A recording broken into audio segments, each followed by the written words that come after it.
الحمد لله رب العالمين والعاقبة للمتقين والصلاة والسلام على خير خلقه ونور عرشه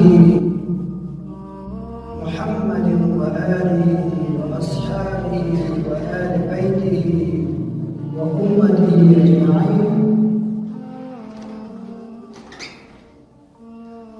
أما بعد فأعوذ بالله من الشيطان الرجيم. بسم الله الرحمن الرحيم. كنتم خير أمة أخرجت للناس تأمرون بالمعروف وتنهون عن المنكر. وقال الله سبحانه وتعالى في سورة العمران: قل إن كنتم تحبون الله فاتبعوني يحببكم الله يغفر لكم ذنوبكم والله غفور رحيم. عن عثمان رضي الله تعالى عنه قال رسول الله صلى الله عليه وسلم: خيركم من تعلم القرآن وعلمه. اجازه خواهران و مادران عزیز،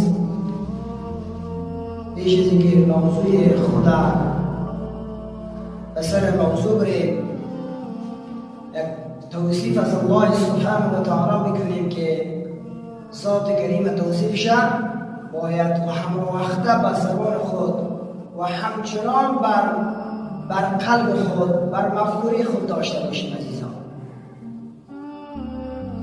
خواهران عزیز، الله رب العزت بسیار کریم، رحیم، مشفق، مهربان ذات است. او ذاتش هم حقیقی است و صفاتش هم حقیقی است. او در ذات خود یکتا و بی‌مثل است و در صفاتش هم یکتا و بی‌مثل است. او الله اول است، از ابتدا پاک است. او الله آخر است، از انتها پاک است. حی است، همیشه زنده است، قیوم است، قایم ذات است. بصیر است، بینا است، سمیع است، شنوا است، خبیر است، باخبر است، حلیم است، آگاه است. خواهران عزیز، الله رب العزت ما و شما را بسیار دوست دارد. ما و شما را قدر دوست دارد که از 70 پدر و از 70 مادر، البته در ما و شما عزیزان الله رب العزت مهربان است. سبحان ذات کریم قدر مهربان است که 70 پدر و 70 مادر یک جا میکنی، بازم الله سبحانه و تعالی مهربان است. الله رب العزت با ما دائما وقت میده که چی رقم میشه که این بنده من چی میکنه. ما بارها خطا میکنیم، الله رب العزت چی میکنه؟ میبخشه. این دنیا ما چقدر گناهکار هستیم، چقدر عصیانکار هستیم، چقدر بدهکار هستیم عزیزان. الله رب العزت در ما شما مهلت میده، میگه آن که اگر روزی میشه، میگه دست خدا بالا میکنه به طرف من. سبحان ذات کریم بسیار مهربان است عزیزان. از 70 مادر مهربان است. الله رب العزت اگر مهربان نمیبود، ما و شما چقدر ناشکری در مقابل نعمتهای الله رب العزت کردیم، بازم الله رب العزت میبخشه. و هستی که مهربان است الله رب العزت در ما و شما چی کرد عزیزان؟ در ما و شما بهترین پیغمبر به ما و شما داده. سبحان الله، بهترین پیغمبر به ما و شما ارسال کرده، بهترین پیغمبر به ما و شما گماشته. چه رقم شده که این بنده های مکانی آبشیده به جنت شد کنند. سبحان الله رب العزت بسیار دوست دارد ما و شما، بسیار دوست دارد. و ما و شما عزیزان سعی کنید 7 میلیارد انسان در روی زمین است. 7 میلیارد انسان. 2.5 میلیارد البته مسلمان هستند. عقیده به الله دارند. الله خدا میشناسند. یک قدر ذات کریم میشناسند. عزیزان در مقابل موقع 7 میلیارد انسان، در میان 7 میلیارد انسان ما و شما را امت جناب رسول الله صلی الله علیه و سلم ما و شما را خلق کرده، ما و شما را انتخاب کرده. که از چیست تا چالاکی ما و شما نیست. این چالاکی بودن نیست عزیزان. ما و شما چالاک باشیم که ولی ما مسلمان هستیم. نه عزیزان، مسلمان بودن به اذن اراده الله رب العزت ما و شما مسلمان شدیم عزیزان. این مفت نیست عزیزان. وقتی که الله رب العزت در مقابل در میان 7 میلیارد انسان ما و شما را البته در مقابل 2.5 میلیارد انسان مسلمان خلق کرده. حالا کفر هم خلق شد ولی عزیزان ایمان نداره. الله رب العزت ما و شما را چه کرد؟ در مقابل 7 میلیارد انسان 2.5 میلیارد انسان البته انتخاب کرد. منتخب دانست، انتخاب کرد، ینتخب فرمود. از جز با چالاکی ما و شما نیست. فضل احسان الله رب العزت است. مهربانی الله رب العزت است. حالی چه رقم شما عزیزان؟ ما الله خود بشناسیم. حالی امروز میگه بعضی کسا ولی دعای من قبول نمیشه، مشکل دارم، خانه جنگ جدال است، بچه ها جور نمیآید، خانواده جور نمیآید، تنگ دستی است. مشکل در کجاست عزیزان؟ ما صاحب حقیقی خودمون کردیم، صاحبی که تمام دنیا را به نیستی بود و هستی پیدا کرد، انسان از نیستی و هستی پیدا کرد. این صاحب عزیزان ما کوشش کنیم که ما چی خدا بشناسیم؟ ما خالق خدا بشناسیم. الله رب العزت خالق است، خالق زمین است، خالق آسمان است. از عرش تا فرش، از زمین تا آسمان، از آفتاب تا ستاره ها، از جنت تا جهنم، از لحظ تا قلم، از انس تا جنیان، از پرنده تا چرنده، از درنده تا خزنده، تمامش الله رب العزت و قدرت کامله خود الله رب العزت پیدا کرده عزیزان. تا قدرت کامله خود پیدا کرده. کی است که امروز یک خس جلو کنه؟ هست که اون کس عزیزان؟ خواهر و مادرم کسی نیست. خس جور کردن نمیتونم. الله رب العزت زمین و آسمان، تمام موجوداتی که به چشم میبینیم و نمیبینیم الله رب العزت خالق حقیقی ما شما خلق کرد.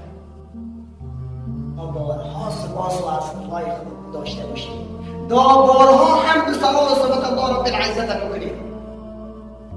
واقعا که هو الله اول است، از ابتدا پاک است. او الله آخر است، از انتها پاک است.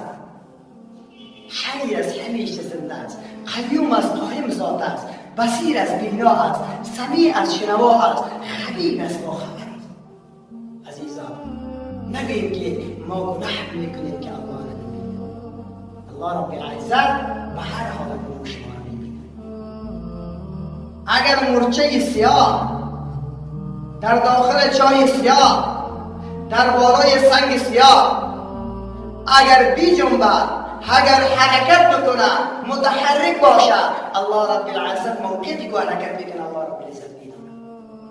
عالم الغیب والشهاده هو الرحیم. از غیب، از پنهان خبر داره. چیزی که پت و پنهان است الله رب العزت خبر داره. عزیزان ما کوشش کنیم که وقت خود در این ماه مبارک، ماه پر منزلت، ماه مطهر است، ماه پاکیزه، این ماهی است که عزیزان در این ماه گناه‌های ما در مقابل توبه‌های نصوح پاک میشه. مگر این دست خود خالص به رضای الله رب العزت بالا میکنیم، به طرف خالق خود بالا بکنیم. ای خالق عزیز من، ای خالق من، ای مالک من، تو مالک الملک هستی، تمام نظام کائنات به قبضه و قدرت توست.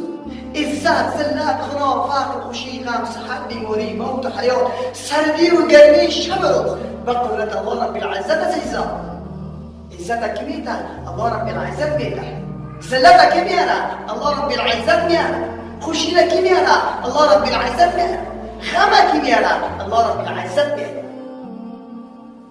نبین که یک نفر مشکل پیدا کرد، ای عزیزای امتحان الله رب العزت.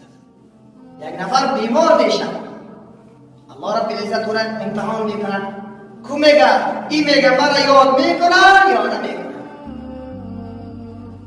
حالا بعضی کسا پرسان میکنن آه کدام الله همین نمازم میخوانم، نمازم میخوانم، دعا میکنم، گریان میکنم، بازم مشکل نحل میشه. عزیزان حالا یک نفر بگید، یک شاگرد در نظر میگیریم، اگر درس نخوره در مکتب چی میشه؟ ناکام میشه.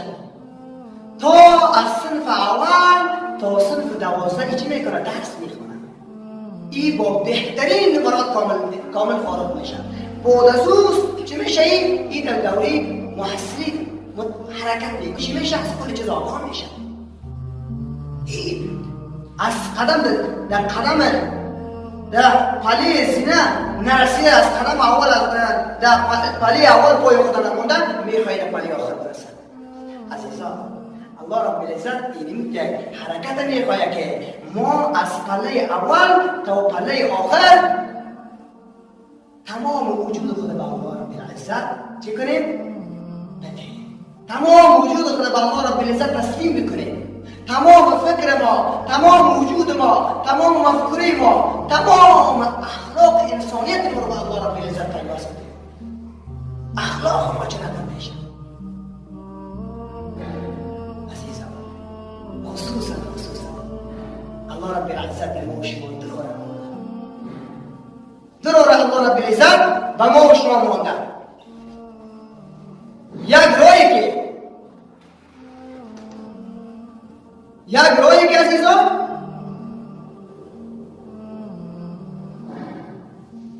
در ریل دیده باشیم. ریل بعضی کسا اگر البته خارج از کشور رفته باشن یا در خود افغانستان ما ریل دیده باشن، ریل دو خط داره.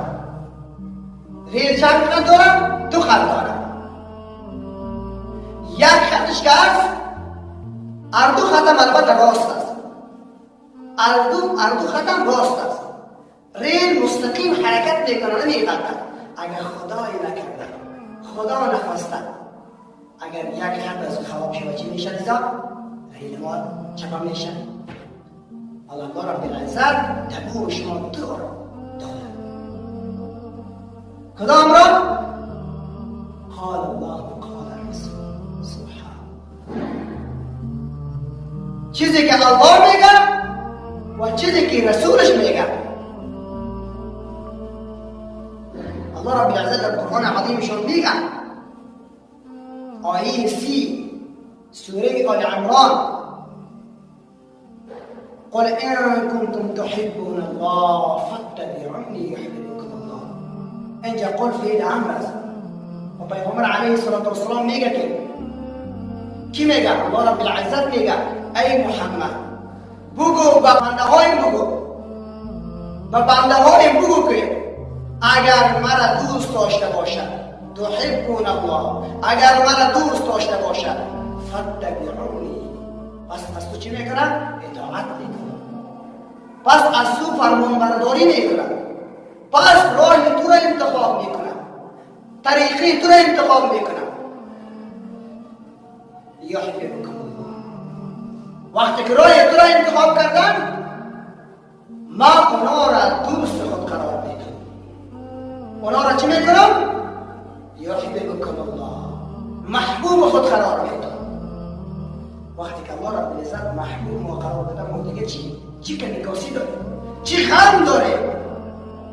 ولی اینمی از عزیزان آقای پیغمبر علیه السلام ما چی کنیم؟ پیش ببریم عزیزان. الله رب العزت چی میگه باز؟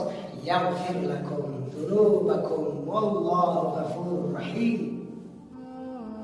وقتی که من دوست از ما شدم، دوست خود قرار دادم، اونا را چی میکنم؟ گناهایش محو میکنم، گناهایش بخشش میکنم، انعام گناه میتون برمان، این گناهایش عفو میکنم.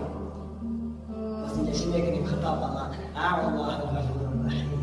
الله رب العزت چی است؟ واقعا غفور رحیم، بخشاینده و مهربان است. عزیزان، الله رب العزت بسیار ما و شما را دوست دارد.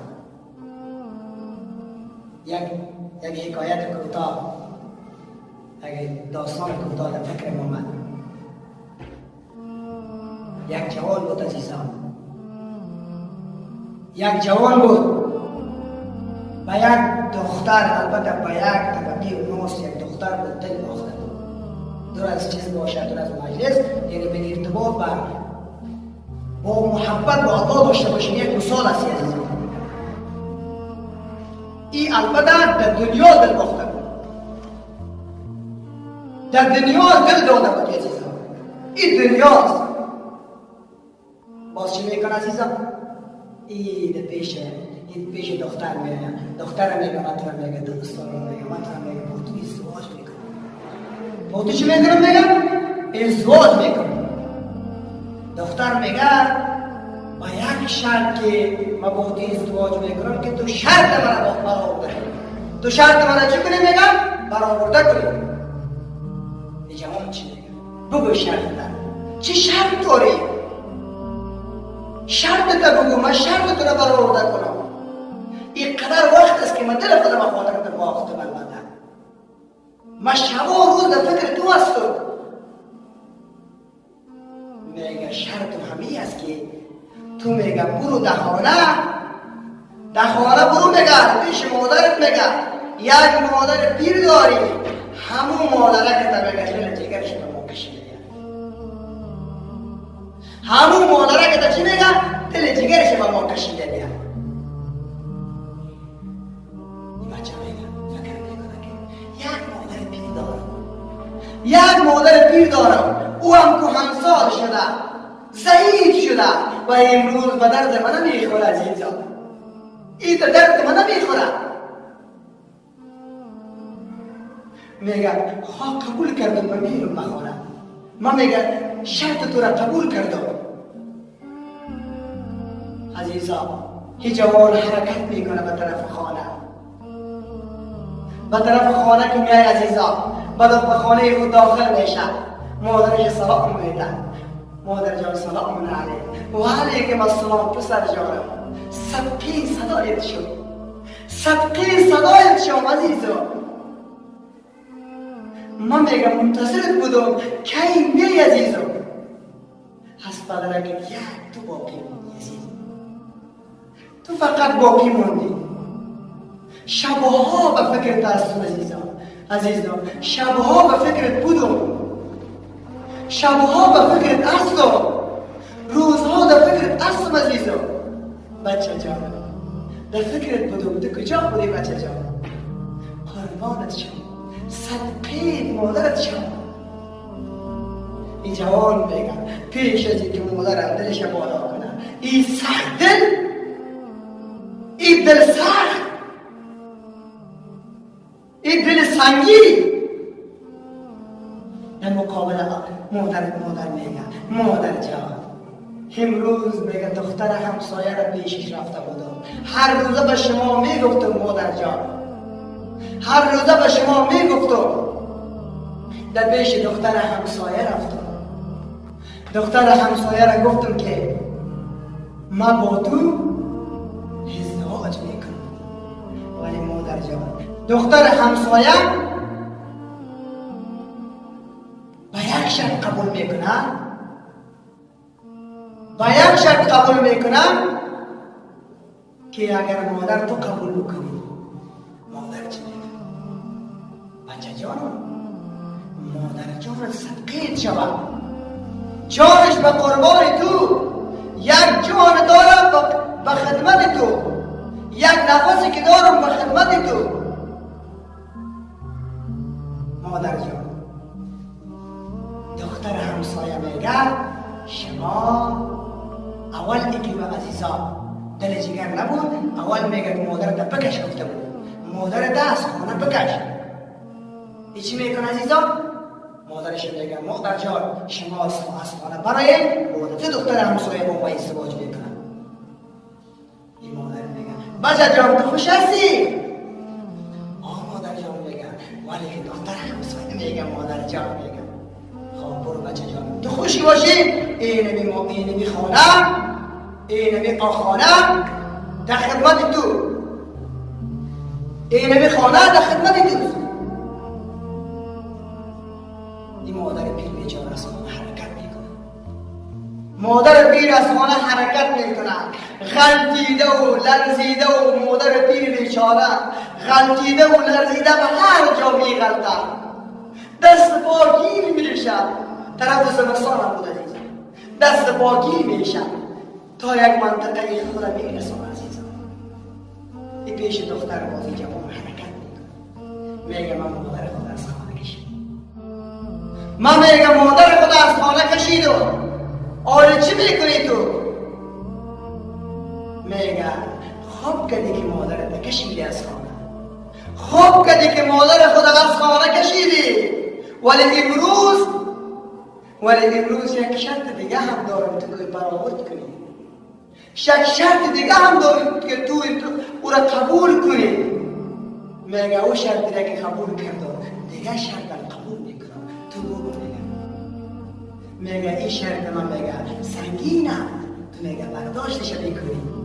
میگه برو، میگه قبول کردم.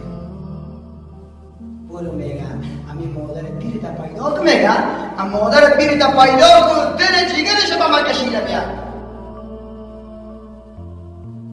این جوان باز فکر میکنه، میگه یک مادر پیر است، یک مادر پیر است. حالی این هم رفت شایدی چی رقم شده باشه وضعیتش، بیا میگه من قبول کردم. این جوان به رسیل حرکت میکنه، این جوان عزیزا حرکت میکنه، این طرف سعی میکنه، اون طرف سعی میکنه، کوچه و بازار سعی میکنه، هیچ جای مادر خدا پیدا نمیکنه. مادر جان کم است؟ در یک منطقه میرسه، از یک نفر پرسان میکنه، میگه اینجا یک زن پیر ندیدی؟ میگه یک زن پیر است. میگه بیچاره میگه صاحب خیال نداره، میگه شب روز به گریان است، غلطیده و لرزیده و بیچاره زندگی کرده گشته، در کوچه و بازار زندگی کرده گشته. امروز به یک منطقی زندگی میکنه، به یک خرابی زندگی میکنه. اونمو منطقه اونمو خراب است که توری از اینجا پیدا میکنی. میگه این چی رقم بچه بوده کی؟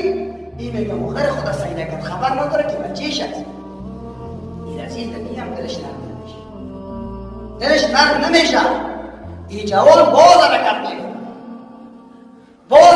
میکنه، حرکت میکنه عزیزان.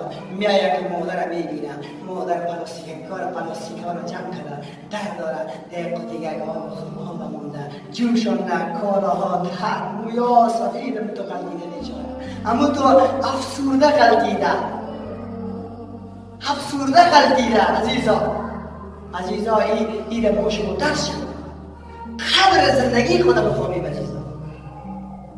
این افسرده خلقیده عزیزا. این مادر خدا سلام میکنه، مادر جان سلام علیکم. و علیکم السلام. و قند بچه تو کجا بودی؟ من هر دقیقه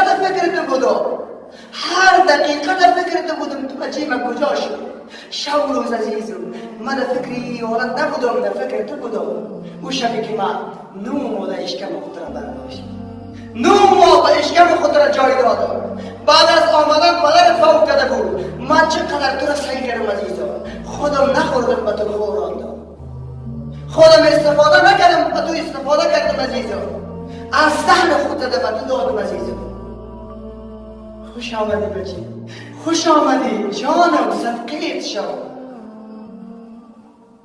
این جوان عزیزم، این جوان مجرد که بگه مادر جان این وضعیت تو رو دیدم، من تکت کشیدم نمیگه عزیزم.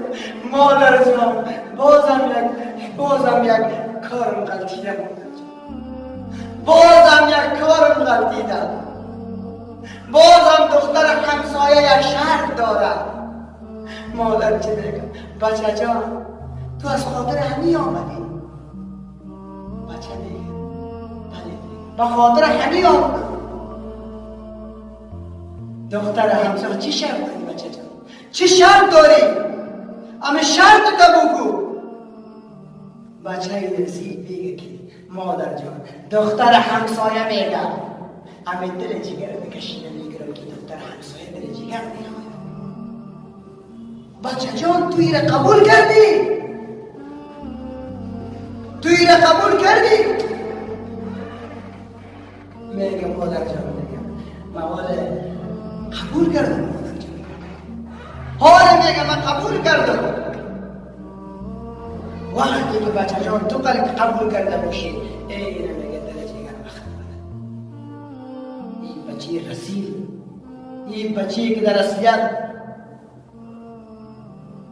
که شیر مادر خود البته احترام که نداشت این بیخی دنیا را فکرش بود. این مخلوق پرست بود عزیزا. این چی میکنه؟ این خنجر را میکشد سر سینه مادر میزنه، سینه مادر را دو کف میکنه، دل جگر مادر را میکشد، دل جگر مادر را میکشد، دل جگر را به دست میگیره، حرکت میکنه عزیزا. ناگهان به زیر پای از این بچه یک سنگ برابر میآید. این بچه در سر پای به سنگ میخوره، چیل پایلک میخوره، به زمین میفته عزیزا. این از صدا از دل جگر مادر، از دل مادر صدا میبراید. وقت بچه جان هموار نشدی، یگان یا خراشه نشد. سیگه عزیزا این بازم دل جگر جمع کنه این میبره به پیش مخلوق میبره عزیزا. البته به پیش از دختر به پیش دنیا میبره. میگه اینه میگه دل جگر خود.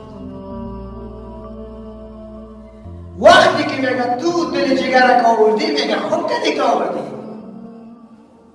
تو بسیار بد اخلاق بودی، یک بسیار جاهل بودی، تو بسیار نادان بودی. توی تو مادری که سالها تو را از خورترگی کلان کرد خودش نخورد و مادر تو میشناختم چه رقم سن بود، ولی تو چی کردی در مقابل مادر؟ در مقابل مادر تو چی کردی؟ عزیز ای باز چی میکنم؟ دختر میگه تیستر رنگ دستش مکن، تیستر رنگ دگم کن. تو در مقابل مادر که کنی در مقابل من همین کار میکنی. عزیزا این دماغ شما درس است، این دماغ شما شناخت الله رب العزت. این قصه که ما و شما این داستانی را سپری کردیم البته ما به شما اظهار کردم.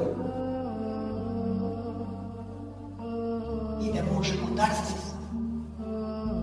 این مادر چقدر مهربان است، مادر چقدر مهربان است با ما و شما عزیزان. ولی الله رب العزت از 70,000 پدر اصل دیگه بگوییم که از 70 پدر اون طرف باله، از 70,000 پدر، از 70,000 مادر به ما و شما مهربان است. بزرگان میگن 70 مادر 1% به 100% تبدیل کنی، 100% به 1% به 100% تبدیل کنی، 100% 1% به 100% تبدیل کنی، بازم همون 1% الله رب العزت مهربونیش چی کردن میتونه؟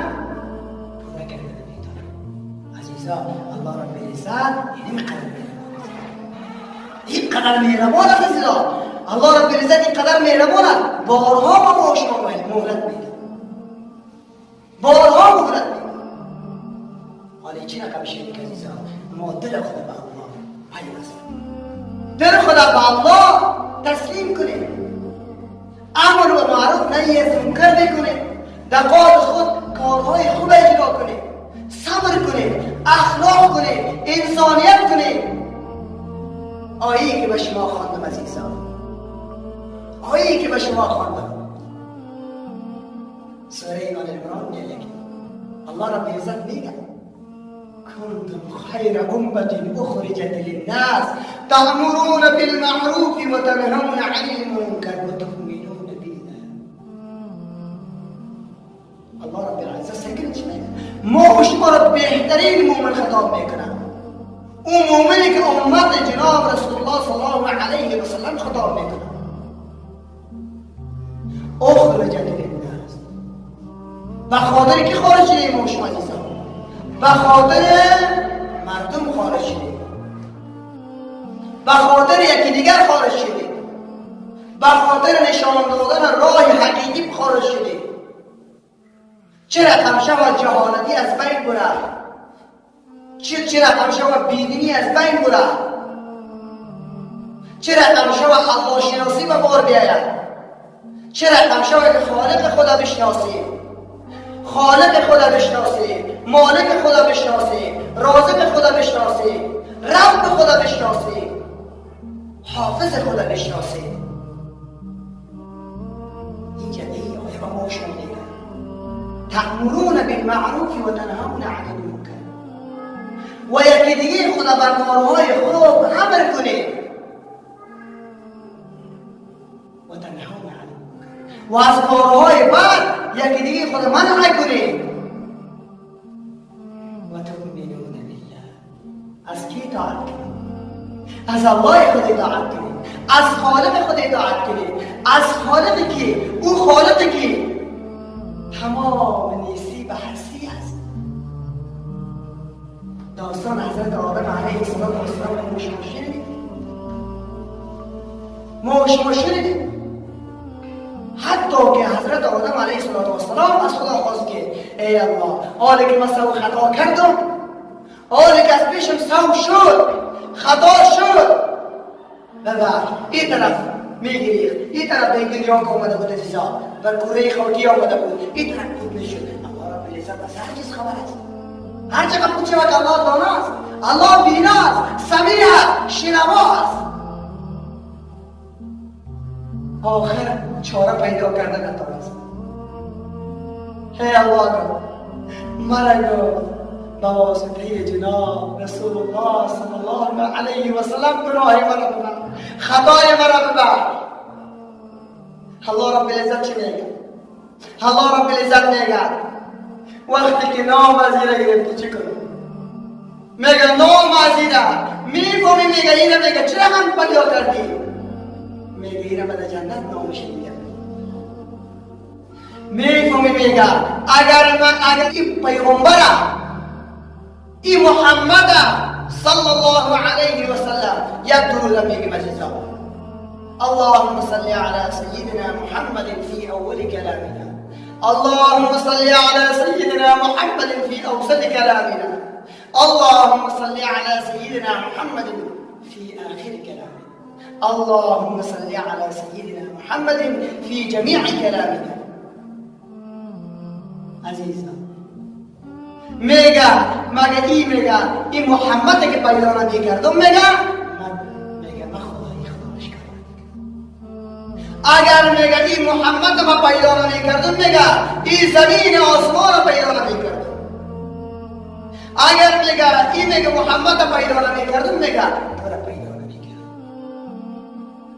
عزیزان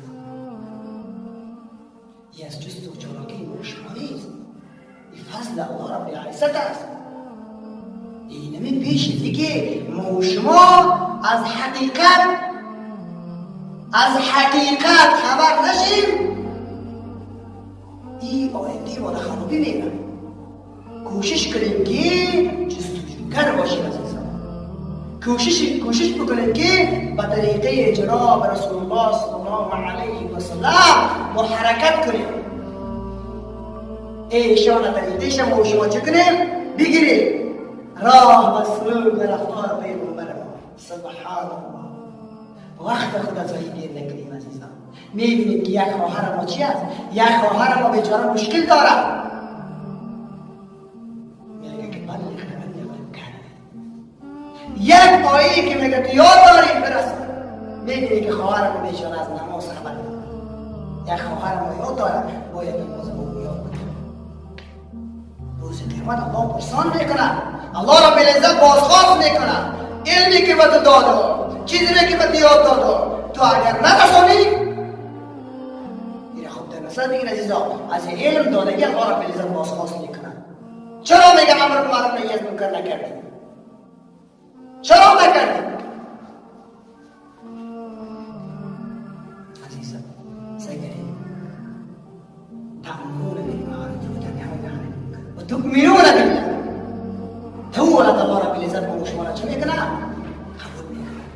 اطاعت از الله کن و طریقه پیغمبر علیه السلام زیست کردن و زندگی کردن و محبت با پیغمبر علیه السلام داشته باشید. از این خاطر ما کوشش کنیم عزیزان وقت خدا را ضایع گیر نکنیم.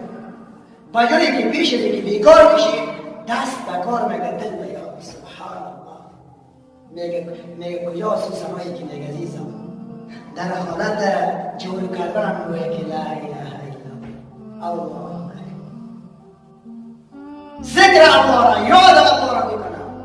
عزیزا کسی که میگه کار خونه را میکنه، ذکر الله را یاد الله را میکنه، الله را به لذت چی میکنه میفهمی؟ حتی فرشته ها را میگه در مقابل چیز مغفرت چیز مغفرت میطلبه مقابل شما. میگه یا الله گناهی از من عفو کن. در داخل بحرها چقدر ماهیات، تون ماهیات، میلیارد ماهیات زیست میکنن، زندگی میکنن. الله رب العزت ذکر تو را به دور زندگی ذکر تو را میکنن، یاد تو را میکنن. در مقابل تو چی میکنن؟ حمد و ثنا میکنن.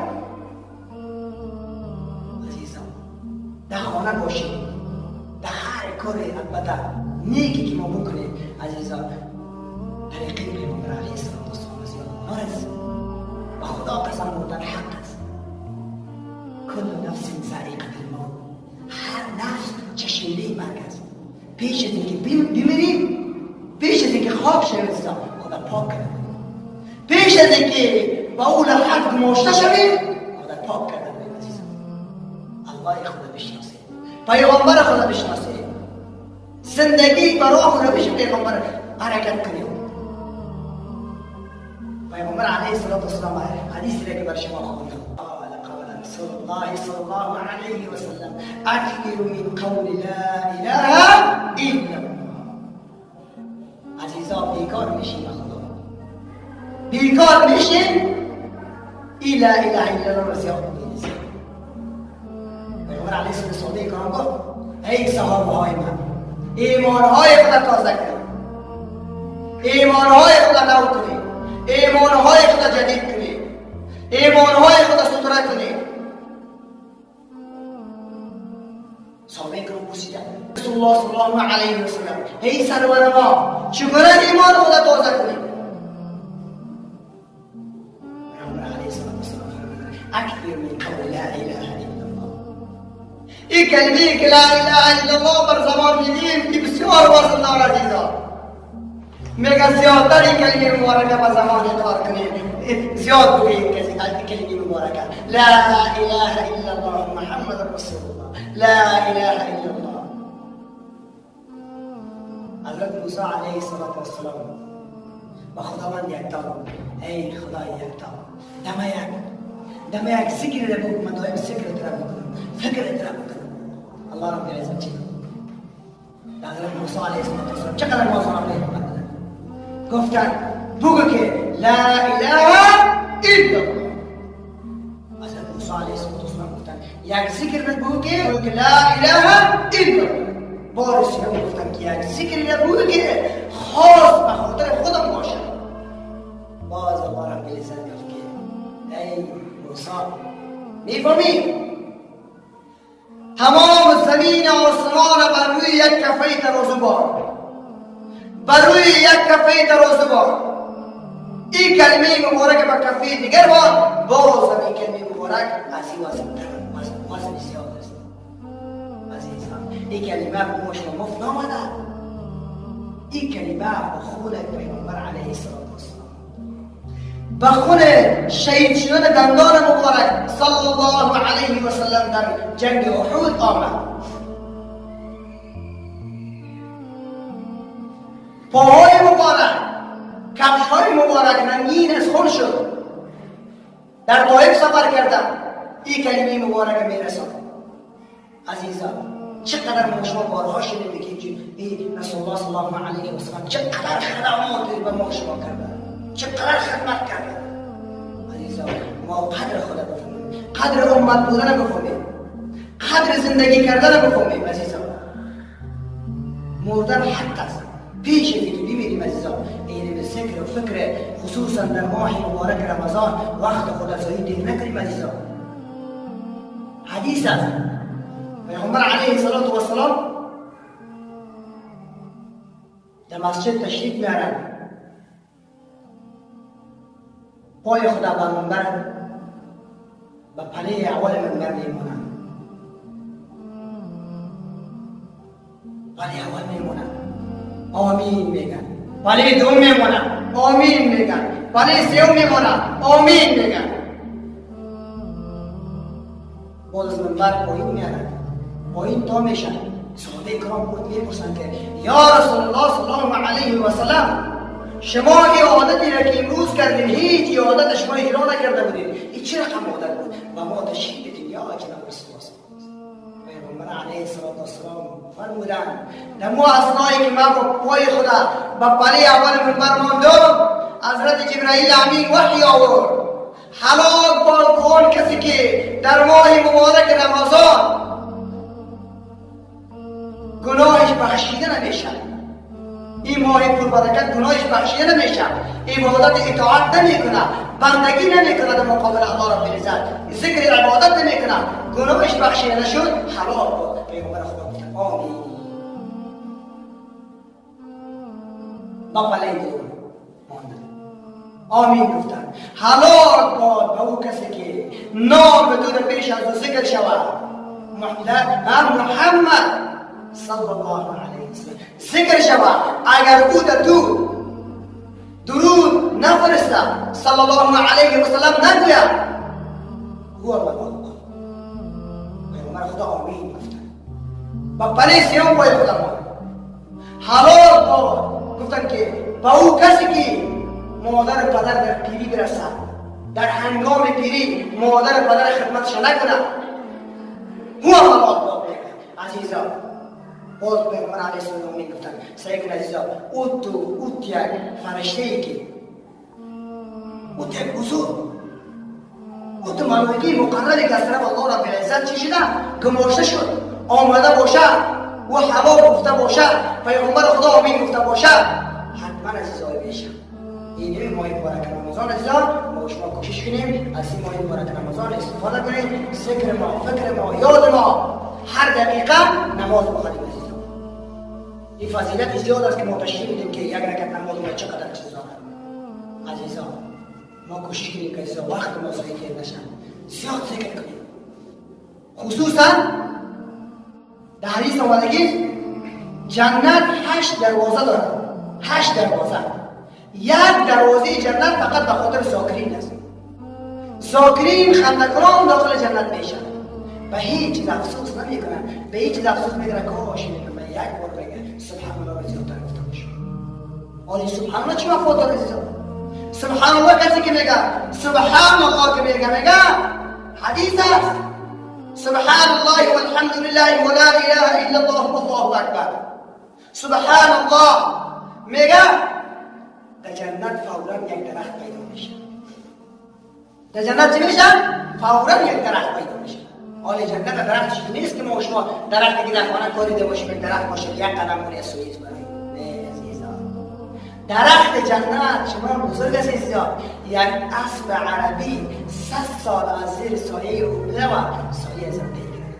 سبحان الله. عزیزان، ما کوشش کنیم که ذکر ما، فکر ما، یاد ما فقط در رضای الله باشه، وقت خود از ضایع نکنیم. خصوصا 100 بار روزانه، 200 بار اللهم صل علی ربک، 200 بار، 200 بار سبحان الله والحمد لله ولا اله الا الله والله اکبر بگید، 200 بار استغفر الله استغفر الله. سواسان شدید یا استغفر الله ربی من کل ذنب و اتوب الیه، یا استغفر الله بگید.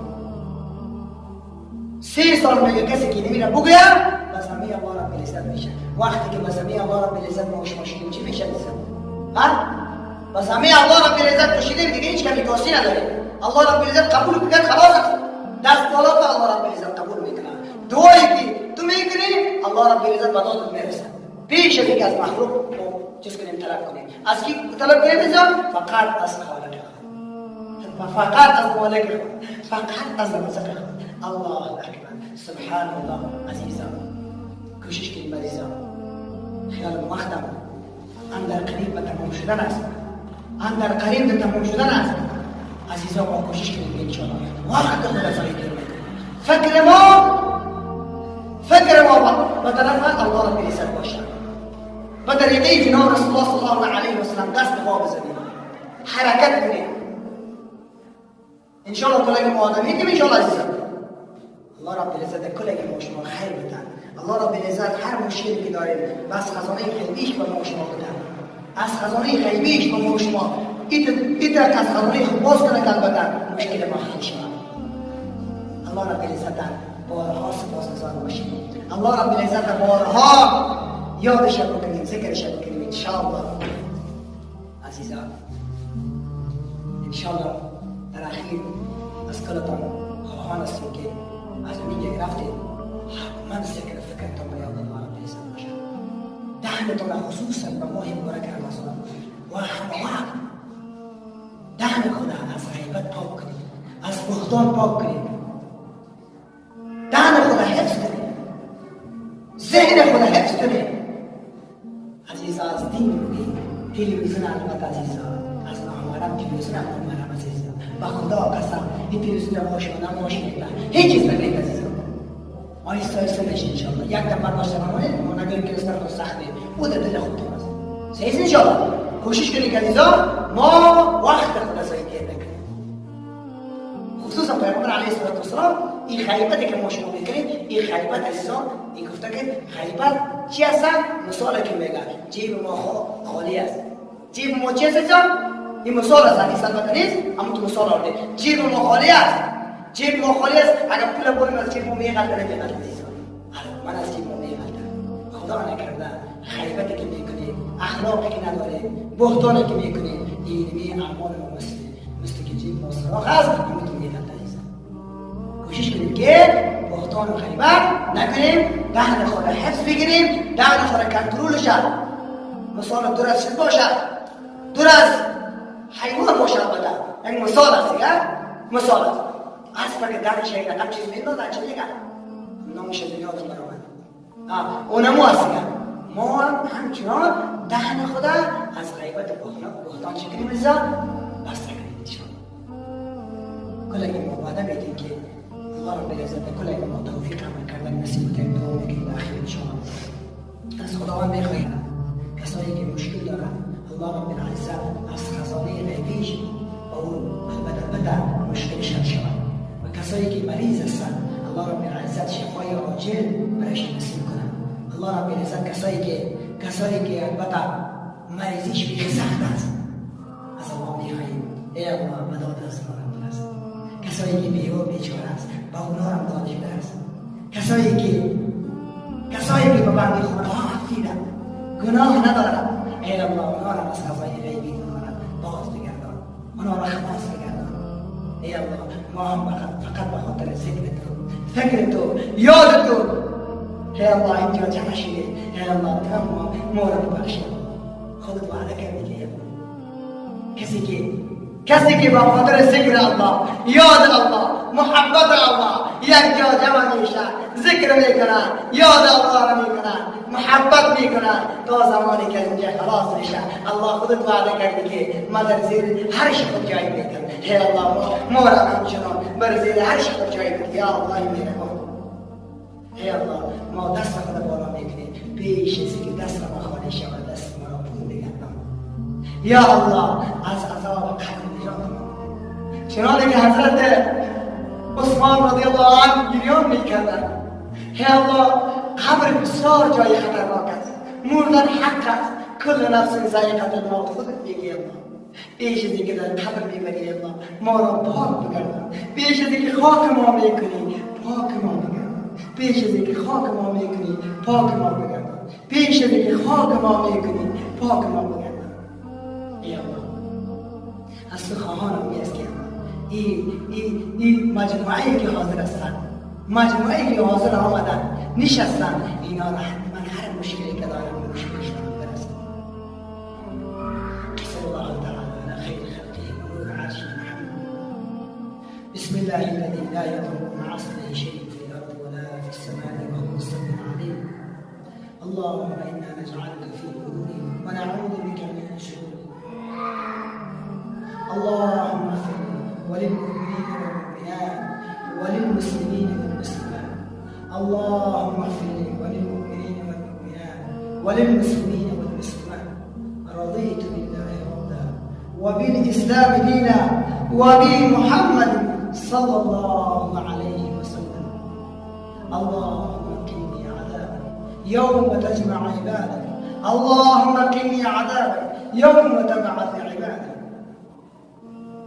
وصلى الله تعالى على خير خلقه ونور عرشه محمد وآله وأصحابه وآل بيته وأمته أجمعين. يا الله در آخرین حیات ما کلمه لا إله إلا الله محمد رسول الله البته به اقرار بر زبان، تصدیق بر قلب، از شر شیطان. او هنگامی که شیطان میآید، شیطان دست خود و دستش یک گلاس آب است، خود به نزدیکای ما و خویشاوندان ما خدا تبدیل کرده، ما بسیار کشته میمانیم.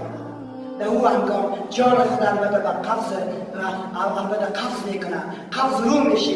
الله از شر شیطان باز میکنه، از شر شیطان نجات ما بده. او هنگام به آب شیطان آغشته میشه، آب نخوریم. یا الله ما را نجات داده و کلمه لطیفه من لطیفه و پاکیزه، زبان ما را اقرار، دل ما را تصدیق، ایمان ما را رونق ببخشا. آمین آمین آمین برحمتک یا